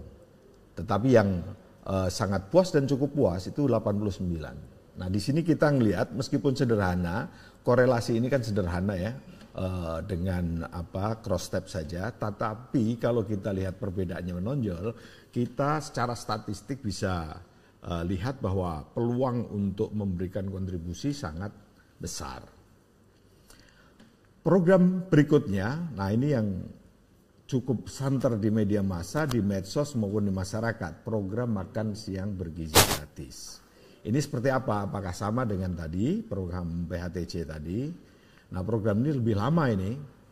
Ini praktis semua orang tahu. 94% masyarakat sudah tahu tentang MBG ini. Jadi praktis orang Indonesia udah tahu. Nah, bagaimana sikap mereka, evaluasi mereka? Mereka yang merasa puas itu sedikit di atas 50%, yaitu sekitar 55%. Sementara ada cukup banyak 33,4 plus 6 ya, 5,6 itu hampir 40% yang masih kurang puas dan tidak puas. Cukup besar. Cukup besar. Ini artinya program MBG ini ada dua sisi. Di satu sisi masyarakat tahu dan masyarakat memiliki perhatian yang cukup baik terhadap program ini. Flagshipnya Pak Prabowo. Betul. Nah, ini makanya satu sisi flagshipnya itu artinya pesan pemerintah sampai ke masyarakat, tetapi evaluasi mereka karena banyak yang sudah tahu, ini juga menjadi catatan tersendiri. Kita lihat perbedaan antara mereka yang puas dan tidak puas tidak terlalu tinggi. Nah, ini bagaimana kemudian kalau kita lihat sebenarnya mereka yang tahu dan tidak tahu, yang tidak tahu kecil sekali ya, itu approvalnya lebih tinggi. Tetapi yang lebih menonjol lagi adalah mereka yang puas dan tidak puas. Kalangan yang puas terhadap MBG ini yang hampir seluruh Indonesia sudah tahu, itu 90% yang merasa puas itu merasa puas juga dengan kinerja presiden. Sementara yang kurang puas atau tidak puas hanya 63,6%. Ini gapnya jauh sekali. Nah untuk itu sementara yang kurang puas dan tidak puas jumlahnya signifikan 40-an%, maka ini adalah catatan untuk penyelenggara MBG agar ini ditingkatkan lagi. Ini masih jauh ini dari yang ideal. Nah, MBG ini kan kita tahu bahwa MBG ini cukup banyak memunculkan polemik ya di masyarakat. Apakah sebaiknya dilanjutkan atau tidak dilanjutnya. Kita probe, kita lanjutkan pertanyaannya tidak hanya evaluasi terhadap program MBG, tetapi juga bagaimana sikap publik, apakah diteruskan atau tidak, ya kan? Nah, kita lihat di sini 61% sebaiknya dilanjutkan. Dan 34% sebaiknya dihentikan. Ini lagi-lagi, kalau kita sandingkan dengan yang puas dan tidak puas tadi, ini kan mirip. Itu ya. Nah ini pekerjaan tersendiri, jika pemerintah ingin melanjutkan, maka mereka yang mengatakan belum puas dan ada aspirasi untuk menghentikan, ini harus diyakinkan dengan kerja yang lebih baik-baik lagi. Kita lanjutkan lagi pertanyaan, masih MBG ini, apa yang menjadi pertimbangan orang untuk dilanjutkan? Nah ini ada beberapa alasan ya, ada lumayan. Tapi paling tidak 5 alasan terbesar adalah bisa meringankan beban orang tua. Nah ini ada aspek ekonominya. Secara umum program sudah berjalan baik. Ini manajemennya agar anak-anak mendapatkan gizi yang baik. Kemudian membantu masyarakat, membantu anak-anak yang kurang mampu. Nah ini kelihatan sekali bahwa program MBG ini jika yang dipertimbangkan adalah peningkatan gizi dan bantuan untuk mereka yang kurang mampu, maka orang cenderung untuk mengatakan itu alasan untuk dilanjutkan. Nah gimana yang 34% yang mengatakan hentikan, apa alasan utamanya? Ini agak beda. Kalau tadi kan cukup banyak ya merata berbagai macam alasan, tapi kalau di sini tampaknya banyak kasus keracunan, 33,4. Ini paling tinggi. Ini paling tinggi. Sepertiga dari mereka yang minta dihentikan itu alasannya banyak keracunan. Maka kalau tidak lagi ada keracunan, 33 orang yang belum puas tadi sudah merasa diyakinkan ya. Nah, anggaran bisa dialihkan program lain itu 9,7, kemudian bisa diganti dalam bentuk uang. Nah ini juga ada aspirasi ke sana. Tetapi yang paling besar adalah kasus keracunan. Nah untuk itu penyelenggara MBG perlu mendapatkan informasi yang lebih bagus dalam penanganan masalah keracunan ini. Karena ini di mata publik menjadi alasan utama mereka untuk mengatakan MBG dihentikan saja. Nah ini program MBG. Tadi jelas ya, 2 program tadi memberikan kontribusi terhadap approval presiden. Apakah, nah kita tanya lagi, MBG ini agak detail nih kita tanyanya, apakah ada anggota keluarga ibu bapak, anak sekolah, wanita hamil, menyusui yang menerima makan bergizi gratis tersebut? 34,4% mengatakan ada. Jadi memang penerimanya besar sekali Mas Wo. Ini kalau kita hitung berdasarkan pengalinya adalah mereka yang tahu 34% gitu ya menerima. Kalau kita kalikan dengan jumlah keluarga di Indonesia yang kira-kira 75 juta, maka sebetulnya ada 24 juta. 24 juta keluarga yang mengaku menerima MBG. Besar sekali, 24 juta. Kalau kita kalikannya dengan jumlah keluarga ya, iya, betul. Ini 24 juta, besar sekali, besar. Jadi yang menerima manfaat ini besar. Nah ini karena program ini adalah program yang masif, saya kira perlu ditangani secara lebih profesional dan hati-hati ya, karena ini menyangkut sudah melibatkan banyak orang sebagai penerima. Nah ini pertanyaan selanjutnya, kita bertanya pada responden apakah ada anggota keluarga di rumah ini yang mendapat pekerjaan, misalnya pemesanan bahan baku atau catering atau terlibat dalam. Ada 7,9% yang merasa terlibat ya. Lumayan besar 7,9 ini dari mereka yang tahu. Jadi cukup besar. Baik, kalau itu tadi adalah program MBG dan yang PATC ya. Sekarang kita lihat ini juga program relatif baru juga ini, program kesehatan. Kita lihat. Pertama adalah pemeriksaan kesehatan gratis. Banyak juga. Ini termasuk besar. Memang tidak sebesar MBG yang hampir semuanya ya, tetapi ini termasuk besar yang tahu. Dan lagi-lagi ini bedanya dengan MBG kalau tadi yang tidak puas dan puas itu ya bedanya tidak terlalu banyak. Ini yang sangat puas dan cukup puas tinggi sekali. Jadi 14 plus 72 ini tinggi mereka yang puas dari 60%. Nah, ini yang merasa puas. Dampaknya terhadap approval rating juga tinggi. Kita lihat jauh ya beda, mereka yang merasa puas 82,3% merasa puas juga dengan kinerja Pak Prabowo. Sementara yang kurang puas 62. Jadi bedanya 20% di sini. Kontribusinya termasuk baik. Kemudian ada lagi program kesehatan yaitu program pembangunan rumah sakit di daerah. Ini tidak sepopuler periksa cek kesehatan gratis. Nah ini hanya 19,7, tapi lagi-lagi tingkat kepuasan masyarakat terhadap program ini juga besar. Nah untuk itu kita cross lagi, tampak sekali di situ bahwa mereka yang merasa puas, tahu dan merasa puas, mereka cenderung lebih puas terhadap kinerja Pak Prabowo juga. Jadi memang program-program ini kontribusinya ini kelihatan bagus terhadap kinerja presiden. Bukan hanya banyak sekali Mas. Ya, dan bukan hanya tadi keamanan sama pemberantasan korupsi, tapi ketika kita detailkan kelihatan sekali program-programnya banyak. Kemudian program peningkatan TBC. Ini lumayan ini, 29% tahu program itu dan masyarakat cenderung juga puas. Jadi program kesehatan ini cukup banyak yang tahu dan saya lebih masuk banyak. kelompok 71% saya. 71%. Oh tidak tahu ya. Saya tidak tahu program ini. Anda sudah menjadi orang kota yang agak jauh dari TBC soalnya. Nah, lagi-lagi TBC ini juga menyumbang penguatan masyarakat untuk bersikap puas dan cukup puas. Ya. Sangat positif ini kan.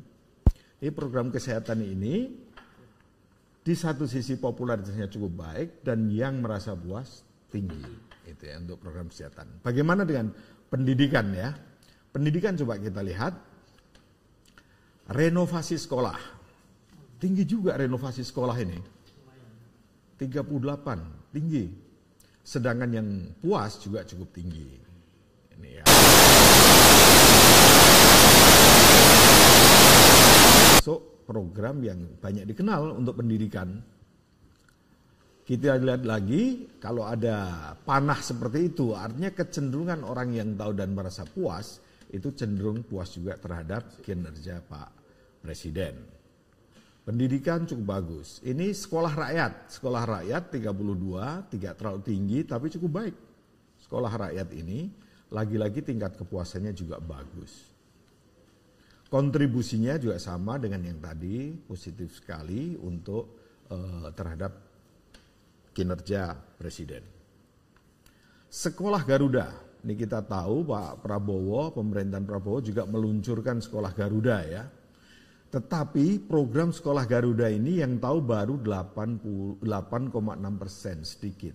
Meskipun yang merasa puas dari yang tahu cukup tinggi, tetapi program ini kalah populer dengan renovasi sekolah atau juga sekolah rakyat masih kalah populer. Ya, Garuda. Padahal ini kalau unggulan saya kira perlu ditingkatkan popularitasnya karena ini adalah program untuk jangka panjang merekrut bibit-bibit yang berbakat ya. Kepuasan terhadap program ini juga berkorelasi positif terhadap kepuasan terhadap Pak Presiden. Nah sekarang kalau tadi pendidikan, kesehatan, ada MBG ya, program-program itu. Sekarang kita lihat koperasi merah putih. Koperasi Merah Putih ternyata juga populer. 46,2% masyarakat tahu tentang program ini. Nah, hanya saja yang merasa puas, ini beda dengan kesehatan ataupun pendidikan. Ini masih di bawah 50%. Nah, kita tahu program Kopdes Merah Putih ini masif. Salah satu buktinya banyak sekali masyarakat yang tahu. Tetapi kepuasannya masih di bawah 50%. Mereka yang kurang puas, yang terang-terangan mengatakan kurang puas dan tidak puas, itu sekitar 29% itu, dan yang tidak tahu tidak jawab 22,5. Nah, ini kita nggak tahu persisnya 22,5 itu kemana, tetapi yang kita tahu bahwa yang puas masih belum mayoritas. Ini tampaknya juga masih banyak PR tentang Kopdes Merah Putih di mata publik. Meskipun demikian, program ini juga cukup menyumbang kepuasan masyarakat terhadap kinerja Pak Prabowo. Tetap positif. Kemudian program 3 juta rumah. Nah, ini banyak program Pak Prabowo itu, mulai Kopdes, Koperasi, MBG, kesehatan. Ini kita cuma bertanya tidak semuanya ya, tapi cukup banyak program-program yang berkaitan langsung dengan masyarakat yang kita tanya. Salah satunya 3 juta rumah. Kita tahu bahwa perumahan itu problem besar lah di Indonesia. Kita banyak warga kita yang belum memiliki rumah atau akses terhadap rumah. Nah, bagaimana dengan perumahan ini? Nah, kita tahu bahwa program ini juga baru dan di situ 19,2% masyarakat tahu. Lumayan 19,2%. Untuk masalah rumah ya, kalau tadi kan makan, kesehatan itu lebih hari-hari ya, kalau rumah kan bukan hari-hari. Nah, di sini sudah ada sekitar 50% yang puas dengan program ini. 51,8. Ya, 51,8% sudah merasa puas dengan kinerja ini. Belum ideal tentunya, kita lihat di situ masih yang kurang puas masih 26,6 plus 5,8. Tetapi sebagai program baru yang tidak day to day, saya kira ini adalah program yang juga perlu mendapatkan dukungan dan perhatian karena ini masalah perumahan. Dan ini juga Mas, kalau program ini kan alokasi dari APBN-nya itu tidak seperti MBG. MBG udah jelas anggarannya sekian triliun, Koperasi Merah Putih. Betul. Udah clear. Kalau ini memang menterinya harus kreatif nyari dana. Menterinya harus kreatif dan mahal kan gitu ya. Rumah itu kan mahal. Misalnya dibandingkan. Iya, betul. Nah, ini juga program lama ini kan, dulu ada dana-dana yang dikhususkan untuk perumahan. Tapi lagi-lagi karena ini adalah program mahal, maka mungkin tidak bisa juga secepat dari program-program yang individual ya. Nah, apakah program ini sudah menyumbang kepuasan terhadap Pak Prabowo? Ini ketika kita cross, kita juga lihat ada kecenderungan mereka yang puas dengan kinerja program ini cenderung untuk puas juga terhadap Pak Prabowo. Nah, ini lagi-lagi seperti program MBG juga dan program lainnya yang masih belum maksimal itu memberikan sumbangan terhadap kepuasan terhadap Pak Prabowo. Nah, kita sekarang hal yang berkaitan juga langsung dengan masalah lumbung pangan nasional, daerah dan desa. Ini program yang baru juga. Bagaimana program ini? Program ini baru dikenal 20% masyarakat. Meskipun demikian, mereka yang tahu itu cenderung puas dengan program ini. Dan program ini juga cukup menyumbang kepuasan terhadap kinerja Pak Prabowo tentang lumbung nasional. Meskipun masih belum banyak yang tahu. Nah, kemudian ini yang agak kontroversial juga seperti MBG yang banyak menyita polemik adalah efisiensi anggaran. Nah, apalagi sekarang ini kan dengan Pak Menteri baru Pak Purbaya yang tadi menyelinap tadi itu, menyelinap ke jajaran mereka yang sudah disebut sebagai calon presiden, ini masalah efisiensi ini mengemuka semakin kencang kan. Ada gubernur yang katakan memberikan suara yang cukup lantang gitu ya. Nah, efisiensi anggaran sebenarnya seperti apa? Nah, kita tanya responden, ternyata lumayan yang tahu bahwa ada kebijakan efisiensi anggaran 31,7%. Dan kebanyakan, meskipun tidak banyak semua, ini ya mayoritas banget, sekitar 60-an%, ini setuju dengan efisiensi anggaran. Nah, ini mendapatkan dukungan publik efisiensi anggaran ini. Nah, program ini juga sama menyumbang kepuasan terhadap Pak Presiden Prabowo, sama dengan program lainnya. Tetapi kalau kita lihat ya, ini terkait dengan masalah efisiensi ini kita tanya lebih lanjut. Yang satu, terkait dengan program efisiensi anggaran tersebut di antara pendapat, mana dua pendapat ini ya, mana yang sesuai dengan pendapat Ibu Bapak. Pertama, efisiensi anggaran pemerintahan Pak Prabowo sudah tepat karena memangkas banyak pemborosan APBN dan anggaran yang tidak menyentuh kebutuhan masyarakat secara langsung. Nah, ini ada 50% lebih yang setuju bahwa ini sudah tepat. Dukungannya tinggi artinya. Nah, tinggal masalahnya sekarang kan mereka yang katakan punya pandangan sebaliknya, yaitu efisiensi anggaran pemerintah Prabowo kurang tepat dijalankan saat ini karena di tengah melemahnya daya beli masyarakat. Nah, ini kita bisa bayangkan apa yang terjadi misalnya belanja masyarakat yang rendah tetapi ada efisiensi anggaran, yang tadinya ketika belum ada efisiensi anggaran, APBN, APBD itu mengucur ke sektor-sektor tertentu di mana itu menggerakkan ekonomi. Itu kan. Nah, ini ada 29% yang kurang setuju. Nah, karena alasannya adalah masalah daya beli, maka pemerintah PR-nya adalah meningkatkan daya beli sehingga efisiensi anggaran ini akan lebih didukung lagi oleh masyarakat. Ya. Nah, kemudian kita juga tanya efektivitasnya seperti apa. Efisiensi anggaran pemerintah Prabowo telah mengurangi pemborosan APBN dan lebih banyak alokasi untuk kepentingan masyarakat. Ini satu pernyataan. Kemudian yang satunya lagi, efisiensi anggaran banyak digunakan untuk kepentingan politik dan janji kampanye, kurang produktif untuk perekonomian rakyat. Nah, ini ada dua pendapat yang sering mengemuka, kita uji. Ternyata 61,7 mengatakan efisiensi ini sudah baik, sudah efektif. Kemudian ada lagi, ini belum lama ya, program magang nasional bagi lulusan baru, dan wajar karena belum lama, maka yang tahu masih rendah ya, 20,8% itu masih rendah. Dan mayoritas setuju. Ini kan latihan kerja lah. Dan kontribusinya cukup baik terhadap kepuasan terhadap kinerja Presiden. Ini kayaknya yang terakhir, program yang juga perlu kita evaluasi selain MBG atau kesehatan pendidikan, kita juga lihat tentang bansos.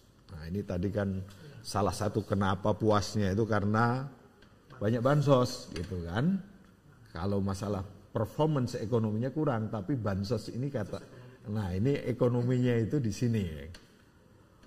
Nah, kelihatan seperti ini. Jadi bansos pangan kita tanya, apakah Ibu Bapak tahu atau pernah dengar program bantuan sosial pangan berupa 20 kg beras dan 4 liter minyak goreng? Ternyata masyarakat itu separuhnya tahu dan separuhnya tidak tahu. Nah, karena ini bansos, tentu saja ini adalah mereka yang menerima itu cukup besar kan, maka mereka tahu. Dan approval-nya, tingkat kesetujuannya dengan program ini tinggi sekali. Ya praktis hampir semua orang setuju dengan program ini. Dan orang tahu.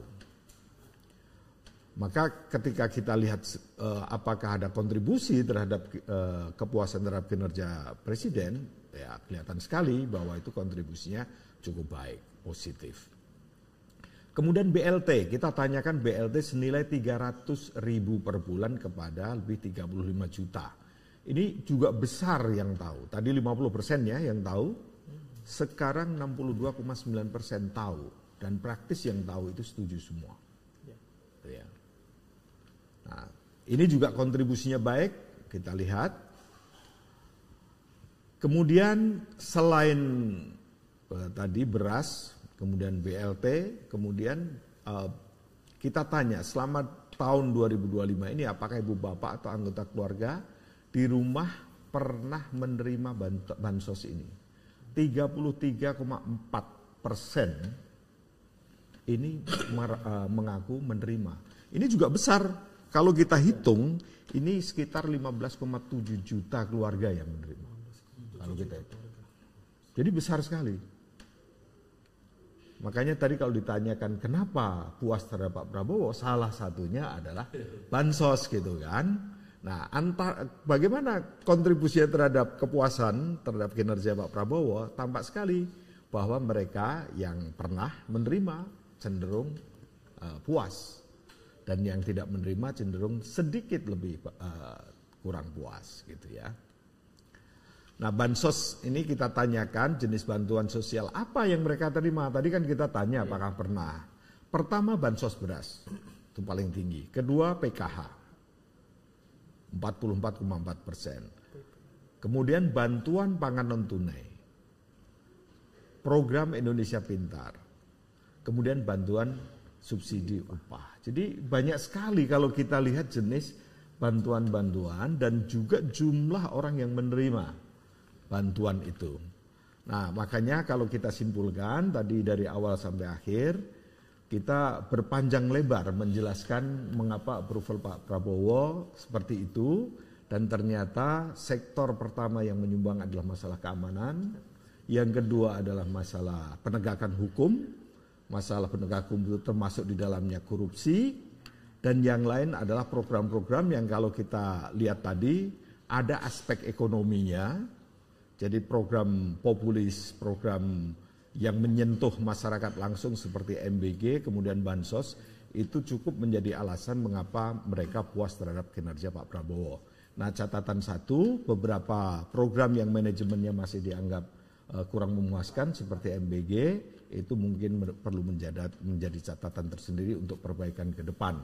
Dan juga masalah ekonomi yang biasanya itu menjadi alasan utama kepuasan terhadap Pak Presiden, itu tampaknya belum muncul. Ekonomi dalam artian menyediakan lapangan kerja, memberantas kemiskinan, dan lain-lain. Nah, ini juga catatan tersendiri untuk ke depan. Saya kira itu dari saya, Mas Bowo. Baik, terima kasih Pak Hendro atas pemaparannya mengenai sejumlah program hasil cepat ya, quick wins yang menjadi andalan dari pemerintahan Prabowo Gibran selama 1 tahun terakhir ini. Untuk mempersingkat waktu, kita masih ada 20 menit lagi gitu ya. Sebelum kita akhiri rilis pada siang hari ini, ada sejumlah pertanyaan yang sudah masuk, nanti mungkin bisa dijawab oleh Prof. Burhan atau Pak Hendro. Saya bacakan satu-satu. Pertama dari Liputan 6 gitu ya. Ini mengenai tadi soal menteri yang populer gitu ya.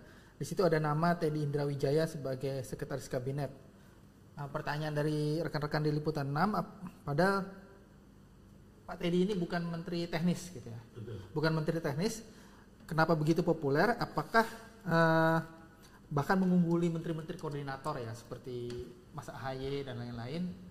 Apakah karena ini faktor beliau sangat menempel embedded gitu ya, melekat dengan kemanapun presiden pergi, dan juga apakah ada faktor soal kemampuan berkomunikasi dari Mas Teddy? Itu pertanyaan dari Liputan 6. Kemudian satu-satu dulu kali. Oke. Bisa jawab Mas Burhan. To the point. Betul ya. Jadi pertama kita menemukan popularitas Teddy Indrawijaya sebagai sekretaris kabinet cukup tinggi, berada di peringkat ketiga, dan saya kira tidak bisa dipisahkan dari faktor Pak Prabowo. Karena Pak Teddy salah satu dari sedikit pejabat yang paling dekat dengan Presiden Prabowo dan mengikuti day to day berkaitan dengan kepemimpinan Pak Prabowo, termasuk juga dalam lawatan ke luar negeri. Kan Pak Prabowo cukup intensif ya menggelar banyak kunjungan ke luar negeri, dan tidak banyak menteri yang atau pejabat yang mendapatkan semacam privilege ya untuk menemani Presiden Prabowo. Jadi itu satu. Jadi kalau karena Pak Prabowo approval ratingnya meningkat, tentu punya efek positif juga terhadap Pak Teddy. Ya. Tentu berbeda kalau misalnya approval Pak Prabowo mengalami penurunan, mungkin juga punya dampak negatif terhadap Pak Teddy. Nah itu faktor yang pertama. Karena banyak sekali menteri dan tidak semua menteri punya kesempatan untuk bertemu setiap saat dengan Pak Prabowo kan. Bahkan hanya saya kira tidak banyak menteri yang secara rutin ya punya waktu yang cukup banyak turut membantu governance ya di pemerintahan. Nah yang kedua saya kira memang ada perbedaan dibanding sebelum-sebelumnya. Pak Teddy belakangan lebih dipercaya untuk menyampaikan kebijakan strategis Presiden Prabowo. Jadi bukan sekedar pejabat yang menemani Presiden, tetapi juga mengkomunikasikan kepada publik ya. Termasuk juga bersama dengan Pak Prasetyo Hadi, Pak Teddy banyak juga melakukan koordinasi dengan menteri-menteri yang lain terkait dengan arahan Presiden untuk di follow up atau dieksekusi oleh menteri atau pejabat tinggi yang lain. Saya kira itu yang terutama lagi program yang berkaitan dengan sekolah rakyat ya. Itu kan Pak Teddy cukup intensif ya, terutama dengan Menteri Sosial ya. Kemudian juga program-program yang berkaitan dengan pendidikan dan kepemudaan itu Pak Teddy cukup aktif. Saya kira 3 faktor itu yang menjelaskan mengapa Pak Teddy bukan hanya populer sebenarnya. Di slide berikutnya itu Pak Teddy di antara yang mengenal Pak Teddy kita tanya puas atau tidak puas, itu umumnya afeksi dan evaluasinya positif. Nah ini penting karena tidak hanya populer, kalau populer saja tetapi evaluasi kinerjanya negatif kan punya dampak tuh terhadap asesmennya. Nah yang kita lihat populer tapi saat yang bersamaan juga dievaluasi positif. Nah yang relatif seperti ini Pak Purbaya memang. Yeah. Jadi Pak Purbaya popularitasnya juga lumayan, sekitar 42%. Memang masih di bawah Pak Teddy, tetapi jangan lupa Pak Purbaya baru 1,5 bulan ya, yang mengenal, tapi sudah langsung menempati peringkat ke-6 ya, ke-6. Yeah. Dan dari yang mengenal Pak Purbaya itu evaluasinya positif.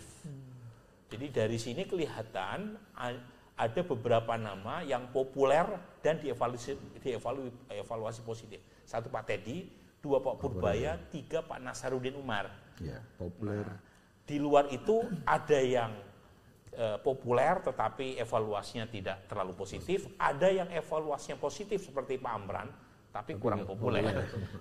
Jadi memang tidak banyak yang memenuhi 2 klaster sekaligus, klaster menteri populer sekaligus klaster menteri yang di-approve oleh publik. Ya, pertanyaan selanjutnya dari rekan-rekan di JPNN ya. Ini soal tadi trust terhadap lembaga negara ya, Pak Hendro, Prof. Burhan.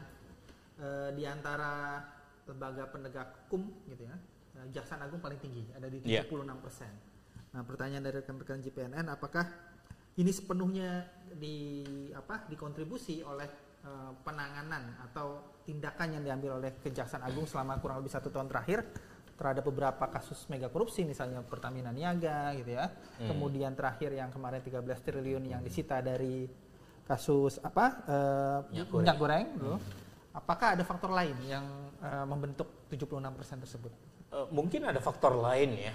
Karena kan kejaksaan bukan hanya penanganan tindak pidana korupsi, tetapi juga berkaitan dengan tindak pidana umum, kemudian juga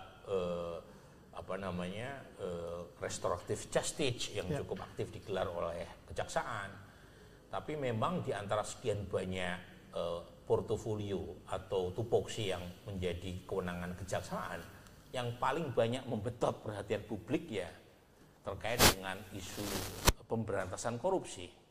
Jadi saya tidak ingin mengabaikan atau kurang mengapresiasi kinerja kejaksaan di luar dari kasus korupsi, Tetapi lagi-lagi kalau ditanya kepada masyarakat yang relatif cukup banyak mendapatkan apresiasi, itu berkaitan dengan tindak pidana korupsi. Karena mungkin satu menunjukkan kemarahan atau kemuakan publik terhadap kasus korupsi yang masih menjadi penyakit Republik ini, dan kejaksaan dari data terlihat dibanding banyak lembaga penegak hukum itu stand out ya dalam isu ini, terutama sejak kasus CPO minyak goreng ya. Jadi tahun 2022 itu pertama kali kejaksaan banyak mendapatkan perhatian karena menangani kasus korupsi yang berkaitan dengan hajat hidup orang banyak, yaitu minyak goreng. Nah, di luar itu banyak juga kasus-kasus tindak pidana korupsi yang ditangani oleh kejaksaan ya, yang berkaitan dengan isu-isu kasus mega korupsi ya. Kasus korupsi timah macam-macamnya. Meskipun tidak sekuat efeknya kalau dibanding dengan penanganan kasus korupsi yang melibatkan hajat hidup orang banyak, tapi mungkin membantu untuk memulihkan apresiasi publik terutama di kalangan kelas menengah. Kira-kira itu sih mungkin juga berkaitan dengan kan jangan lupa ya, kasus yang ditangani kejaksaan itu kan bersamaan dengan melemahnya institusi penegak hukum yang lain, terutama revisi undang-undang KPK yang membuat KPK agak kurang terlihat, kurang bergigi ya.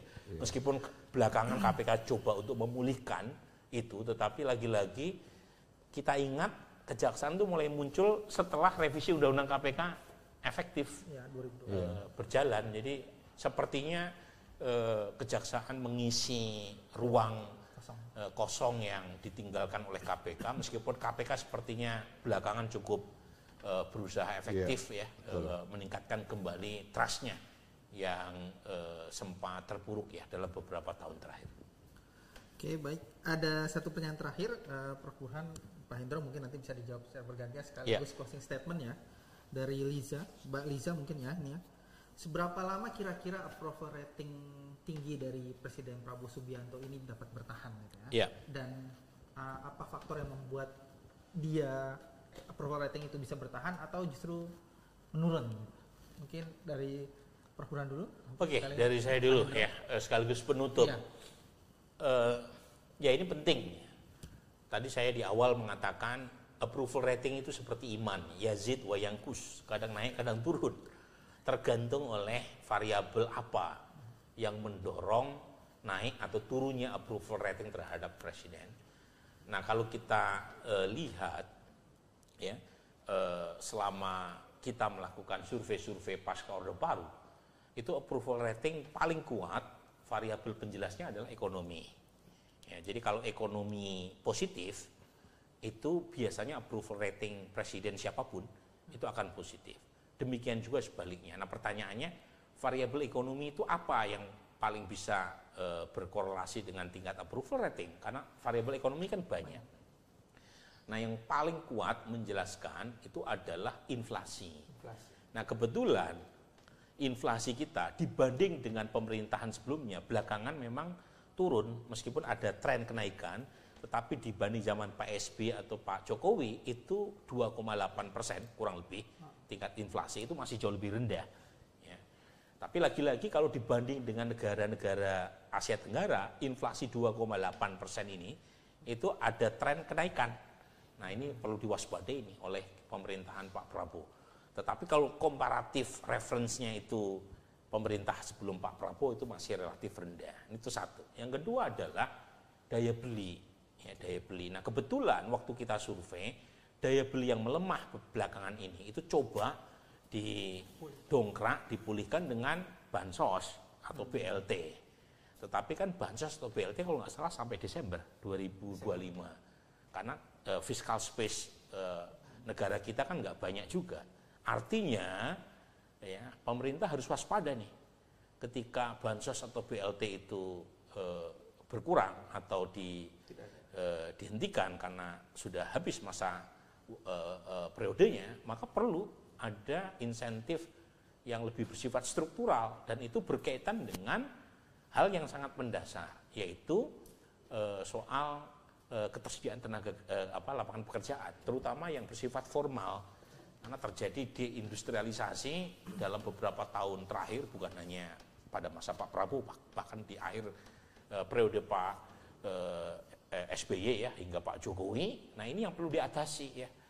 Nah ini penting karena terus terang indikasi ke arah sana belum terlihat ya. Jadi perlu ada gebrakan, apalagi targetnya 8% pertumbuhan ekonomi, target yang menurut saya terlalu ambisius.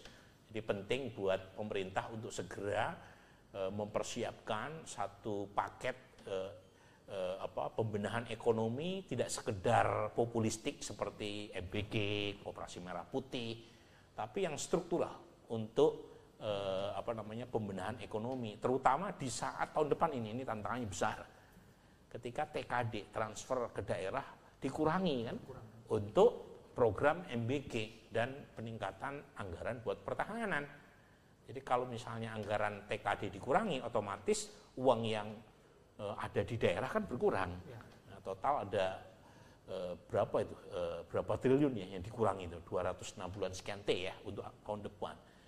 Saya pribadi sih berharap pengurangan TKD tidak terlalu besar supaya instrumen untuk pertumbuhan ekonomi di daerah tidak terlalu terdampak. Tapi lagi-lagi kita kasih kesempatan buat pemerintah. Tetapi kita ingatkan kalau misalnya ekonomi tidak segera dibenahi secara struktural, maka masa bulan madu pemerintah dengan publik yang sekarang masih terjadi setahun hingga pemerintahan beliau berlangsung, itu bisa saja terancam. Jadi isu-isu tadi harus segera dijadikan sebagai bahan pertimbangan, alarm ya, terutama menyambut tahun depan yang kita tahu ya, tantangan geopolitik maupun ekonominya tidak ringan. Begitu. Baik, Prof. Silakan Pak Hendro sebagai closing statement. Oke Mas Bo, saya nambahin dikit aja. Kalau kita lihat ya, setahun ini Pak Prabowo tampak di mata masyarakat sudah mulai menjawab apa yang menjadi kegelisahan. Pertama masalah korupsi, yang kedua keamanan, penegakan hukum. Ini dianggapnya sudah cukup memenuhi ekspektasi masyarakat ya. Nah tapi lagi tadi yang Mas Burhan katakan, approval rating pertanyaannya kan, apakah naik atau turun, kalaupun naik atau bertahan, apa kondisi yang harus dipenuhi. Nah salah satu temuan survei itu adalah kaitan dengan ekonomi kan. Kalau ekonomi baik, approval rating naik. Nah kalau kita lihat di sini, perbaikan kehidupan masyarakat yang sudah dijalankan kan sifatnya gratis. MBG itu gratis. Cek kesehatan gratis, bansos gratis. Nah, sampai kapan gratis-gratis ini akan bisa berlangsung, gitu kan? Karena sebetulnya kan tidak ada barang gratis. Tetap aja gratis bagi yang menikmati. Tetapi yang bayar kan pasti ada. Nah, kalau yang membayar ini sedikit, maka yang gratis-gratis ini juga ada limitnya. Makanya ini gratis-gratis ini akan terus bisa berjalan kalau produktivitas juga naik. Nah, pertanyaan yang paling besar adalah sekarang ini masyarakat masih bisa bertahan hidup melalui program populis ini. Tetapi siapa yang akan membayar? Nah, ini adalah pekerjaan besar pemerintah untuk membuat bangsa ini lebih produktif. Makanya misalnya bagaimana cara untuk meningkatkan investasi, ramah investasi, anti korupsi, efisiensi birokrasi, itu yang tampaknya perlu mendapatkan perhatian lebih serius untuk jangka panjangnya. Karena dengan itu pertumbuhan ekonomi akan tampak gitu loh. Tanpa ada pertumbuhan ekonomi tidak akan ada pajak yang masuk lebih besar, dan kalau pajak tidak ada yang masuk lebih besar, otomatis yang untuk menggratiskan juga nggak bisa lagi. Ketika yang digratiskan tidak ada lagi, kemudian produktivitas tidak kunjung naik, nah tentu saja masyarakat juga akan mengalami kesulitan. Akan direfleksikan terhadap approval rating presiden. Jadi itu dari saya. Terima kasih. Baik, terima kasih Hendro Prasetyo, Prof. Burhanuddin Muhtadi. Hampir 2 jam hampir 2 jam praktis kita dalam rilis pada siang hari ini 1 tahun pemerintahan Prabowo Gibran.